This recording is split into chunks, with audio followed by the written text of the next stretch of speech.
हम दोनों बूढ़े हो गए, थके रहते, घुटनों में तकलीफ रहती, जमीन पर बैठने का मन करता पर बैठ नहीं पाते, मैं बैठ जाता तो उठ नहीं पाता, चलने फिरने में इतने धीमे हो गए कि छोटा घर बड़ा लगता।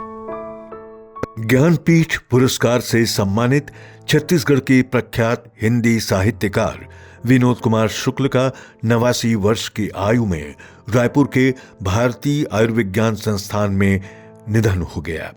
उन्हें सांस लेने में कठिनाई के कारण 2 दिसंबर को एम्स में भर्ती किया गया था। उन्हें वेंटिलेटर के जरिए ऑक्सीजन सपोर्ट पर रखा गया था, जहां मंगलवार को उन्होंने अंतिम सांस ली। विनोद कुमार शुक्ल का जन्म 1 जनवरी 1937 में हुआ था। छत्तीसगढ़ के राजनांदगांव में जन्मे विनोद कुमार शुक्ल ने अध्यापन को रोजगार के रूप में चुनकर अपना पूरा ध्यान साहित्य सृजन में लगाया। विनोद कुमार शुक्ल हिंदी भाषा के ऐसे साहित्यकार हैं जिन्हें हिंदी साहित्य में उनके अनूठे और सादगी भरे लेखन के लिए जाना जाता है।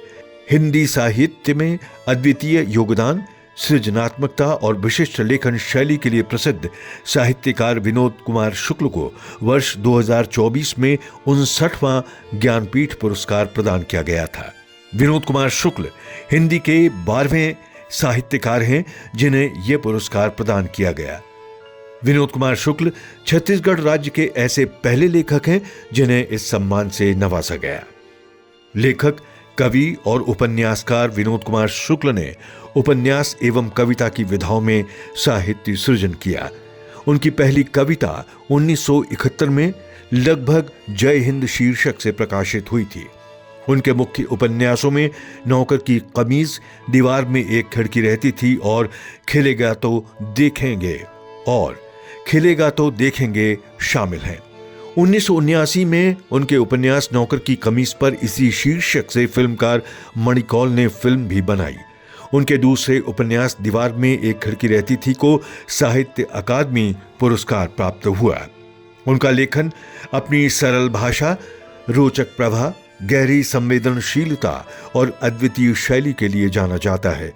विनोद कुमार शुक्ल हिंदी साहित्य में अपने प्रयोगधर्मी लेखन के लिए भी जाने जाते हैं। उन्हें साहित्य जगत के लगभग सभी प्रतिष्ठित पुरस्कारों से सम्मानित किया गया था। उनकी कृतियों का अनुवाद भारतीय भाषाओं के अलावा विश्व की अन्य कई भाषाओं में किया गया था। विनोद कुमार शुक्ल का निधन साहित्य जगत की अपूरणीय क्षति है।